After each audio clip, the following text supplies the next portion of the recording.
I will now proceed with a setting of the scene for the day today. And so with that, we will be able to open the conference afterwards. So distinguished colleagues, distinguished CSDs, national competent authorities who are present here in the room, market participants who are also here as far as I recognize, it is my pleasure to set the scene. And we are gathered here to build upon the knowledge and expertise of our speakers and of all of you here in the auditorium to envision what comes next to the benefit of Europe's capital markets. CSDs are a silent backbone of European capital markets, the custodians of ownership, the guardians of legal certainty, the operators of the trust engine that allows markets to function with confidence at all times. Our conversation today is not about plumbing, it is about Europe's competitiveness and citizens' prosperity. Europe stands today on a turning point, but not because we are in crisis, but because we are mature enough to build the next layer of the market infrastructure, one that is more connected, more efficient, and globally competitive. The foundations are strong, and certainly we should be starting by first recognizing our challenges, as Mark has also mentioned, and to start building with courage. So to begin with, we must acknowledge the fragmentation, as Mark has also mentioned, as we have been writing in the reports after reports, right, for many decades already. And so, yet, I think what really comes out of it all and what's really serious and grave and what we should be really realizing as being one of the essential problems we need to overcome is indeed becoming a big handicap. So not just a technical inconvenience, an economic handicap. It limits the cross-border investments, it complicates issuers' outreach, it constrains Europe's ability to mobilize its own savings for the benefit of its own companies. And so, as Mark has also mentioned, we have made remarkable achievements during these decades. So today we can be saying that with 8,000 of clients of the CSDs globally, we can be really proud of where we are today.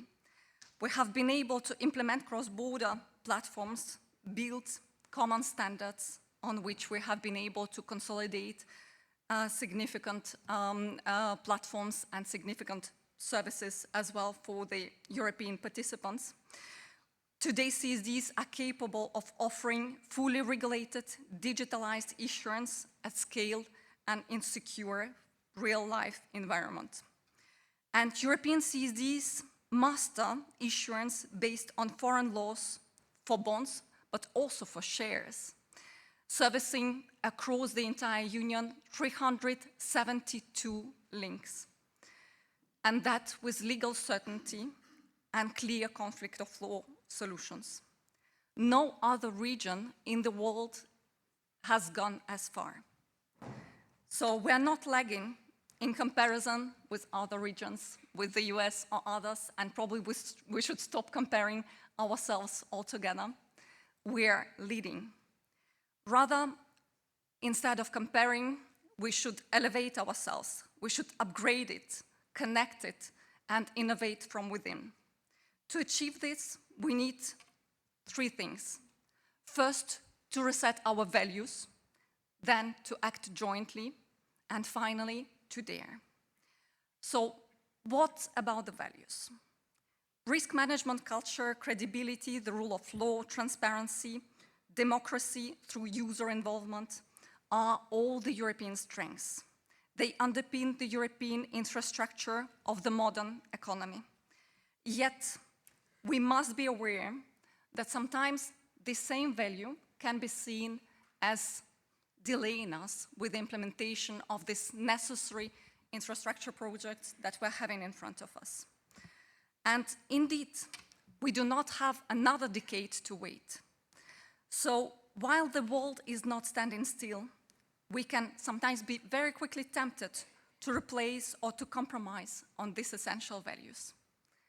But the events such as Lehman Brothers, FTX, or GameStop have reminded us that playing with these values has consequences, and it is not reserved to the history. This history can repeat again. That's why what we need is to make sure that we're reusing these values in a fair, technology-neutral, regulation-balanced way, and to make sure that all of these rules are allowing for speed and agility and resulting in low burden, and that all these rules are applicable to all the stakeholders who are participating in the fundamental provision of services to the citizens that we're all serving. Competition must not happen on risk grounds and should not happen with compromising the values. Second, we need to be acting jointly, and for that, I will be addressing myself first to the authorities who are present here in the room to make sure that they're helping us to advance with further defragmentation, making sure that the supervision and the operations of CSDs, particularly of the CSD groups, are as seamless as possible. Then I will also address myself to the CSD participants. To the CSD participants, I would need to say that their role is essential for us, of course, and we are very conscious of the fact that we are not just service providers to them, that we are ecosystem creators. And with that perspective, we, of course, take on this responsibility to make sure that we are advancing and setting out for you new services, sophisticated tools that you are all in need of. Finally, we need to make sure that together with the local market actors, we act jointly and that we all contribute to the SIU and that we leverage what's already here, including the CSD links and including all the services that are here and on which we will be able to build further to advance. So altogether, we need to make sure that a company in Lisbon can raise capital from Helsinki, that a pension fund in Vienna can hold securities issued in Warsaw, and that the entire system can do so with the same certainty as within a single national market. And I'm proud to confirm that the board has been decided to build further upon this vision and to make sure that indeed we are able to provide the connectivity between Europe, the connectivity through the direct links, but also through the relayed links as well, proceeding further with the creation of hubs. And through them, we will be able to provide this outreach and ensure that European assets across all European states are able to be reached. And this is not a dream, it is already indeed within our reach. So finally, we need to be daring to be bold and to innovate. The next capital market is not looking for us just to replicate what we're having today and just to fine-tune the services slightly. No, certainly the next market is waiting for us to be building and to making sure that we are able to advance with the creative accumulation of knowledge and of expertise. And on that, we should be able to provide the services across the three main principles. First, the liquidity consolidation and market interoperability. Then, the legal and fiscal convergence, whatever it is, whether it is the 28th regime or whether it is a simplified regime for the tools like depository receipts. And then we should make sure that we are proceeding with the operational excellence through digitalization and fully interconnected between legacy securities and other assets that are rendered transferable on the chain. So here, we're gathered in this room, and I'm sure that within this room, we have the necessary knowledge to advance and to build this next level of the financial infrastructure that we so need in Europe. In 1914, Charles de Gaulle spoke to his nation that refused to surrender despite all odds. Today, European economy faces not war, but quite a challenge, inertia. Yet, the same lesson applies.